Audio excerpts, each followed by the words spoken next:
യാത്രകൾ നമുക്കെന്നും പ്രിയപ്പെട്ടതാണല്ലേ. ഓരോ യാത്രയും നമ്മുടെ ലൈഫിൽ ഓരോരോ പുതിയ പുതിയ അനുഭവങ്ങളായിരിക്കും കൊണ്ടുവരുന്നത്. ഞങ്ങളിന്ന് പോകുന്നത് ഒരു പ്രശസ്തമായിട്ടുള്ളൊരു സ്ഥലത്തിലേക്കാണ്.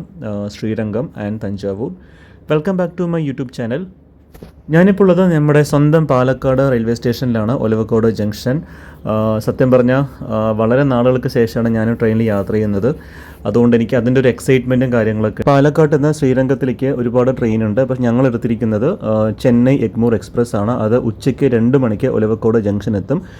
2 മണിക്ക് പുറപ്പെട്ട ട്രെയിൻ ഏകദേശം രാത്രി ഒരു 10:30 ആവുന്ന സമയത്താണ് ശ്രീരംഗത്ത് എത്തുന്നത്. വളരെ മനോഹരമായിട്ടുള്ളൊരു ട്രെയിൻ അനുഭവം തന്നെയാണ്. നമുക്ക് അറിയാമല്ലോ, പാലക്കാട്ട് നിന്ന് തമിഴ്നാട്ടിലേക്ക് പോകുന്ന സമയത്ത് എസ്പെഷ്യലി നമ്മുടെ ഒരു ഭൂപ്രകൃതി എന്നൊക്കെ പറയുമ്പോൾ ഒരുപാട് വയലും മലയും എല്ലാം കണ്ട് നല്ല എൻജോയ് ചെയ്തിങ്ങനെ പോകാൻ പറ്റും. നല്ല ചൂടാണെങ്കിൽ തന്നെ ട്രെയിനിൽ നമുക്ക് ചൂട് ഫീൽ ചെയ്യില്ല. നല്ല കാറ്റും പാലക്കാട് നിന്ന് കാറ്റ് ഇങ്ങനെ കൊണ്ട് നല്ല മനോഹരമായിട്ടുള്ളൊരു യാത്ര തന്നെയാണ് എനിക്ക് കിട്ടിയത്.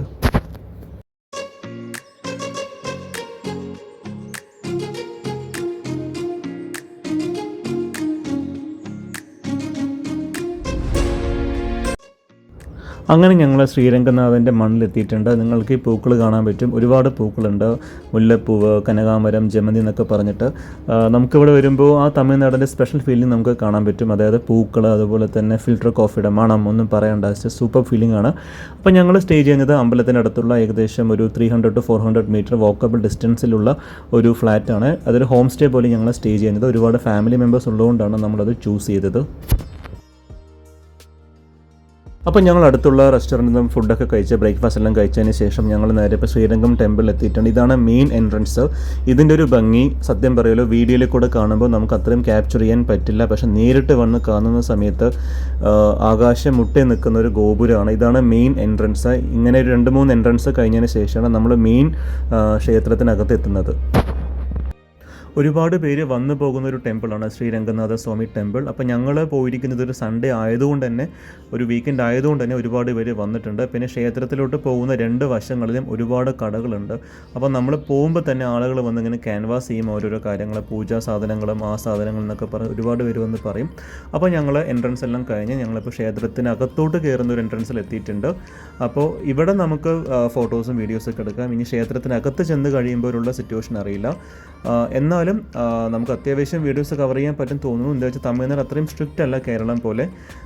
അപ്പോൾ ഇന്ന് നമുക്ക് സത്യം പറഞ്ഞാൽ നല്ലൊരു പ്ലസൻറ്റ് വെതറാണ്. നമുക്ക് ചൂടൊന്നും ഫീൽ ചെയ്യുന്നില്ല, തമിഴ്നാടിൻ്റെ ചൂടൊന്നും ഫീൽ ചെയ്യുന്നില്ല. എന്നെ സംബന്ധിച്ചിട്ട് എനിക്ക് ഡെഫിനറ്റ്ലി ഞാൻ പാലക്കാട് നിന്ന് വന്നതുകൊണ്ട് എനിക്ക് പാലക്കാട് ഭയങ്കര ഹോട്ടായി തോന്നി. പക്ഷേ എനിക്ക് ഇവിടെ വന്നപ്പോൾ മാനേജ് ചെയ്യാൻ പറ്റുന്ന ചൂടാണ് എനിക്ക് തോന്നിയത്. അങ്ങനെ ഞങ്ങൾ ക്ഷേത്രത്തിൻ്റെ അകത്ത് എത്തിയിട്ടുണ്ട്. ഇവിടെ വലിയൊരു ക്യൂ തന്നെയുണ്ട്. ഇന്ന് സൺഡേ ആയതുകൊണ്ട് ഒരുപാട് പേര് വന്നിട്ടുണ്ട്. ഇപ്പോൾ നിങ്ങൾക്ക് ഇങ്ങനെ നോർമൽ ക്യൂവിൽ നിന്ന് ഭഗവാനെ കാണാൻ താല്പര്യം ഇല്ലെങ്കിൽ നിങ്ങൾക്ക് സെപ്പറേറ്റ് ക്യൂ ഉണ്ട്. ഇവിടെ 100 രൂപ മുതൽ 500 രൂപ വരെയുള്ള ക്യൂ ഉണ്ട്. അപ്പോൾ അതിൽ നിൽക്കുകയാണെങ്കിൽ പെട്ടെന്ന് നമുക്ക് ദൈവത്തെ കണ്ട് പുറത്ത് വരാൻ പറ്റും. പിന്നെ ഇതിനകത്ത് ഫോട്ടോഗ്രാഫി ആൻഡ് വീഡിയോഗ്രാഫി അലൗഡ് അല്ല. അതുകൊണ്ട് തന്നെ നമുക്ക് ഒരുപാട് കാര്യങ്ങൾ നമുക്കിവിടെ ഷൂട്ട് ചെയ്യാൻ പറ്റില്ല. അങ്ങനെ ഞങ്ങൾ തൊഴുത് പുറത്ത് വന്നിട്ടുണ്ട്. ഇത് ശ്രീകോവിലിൻ്റെ ജസ്റ്റ് പുറത്തുള്ള ഒരു ആംബിയൻസ് ആണ് ഇവിടെ കാണാൻ പറ്റുന്നത്.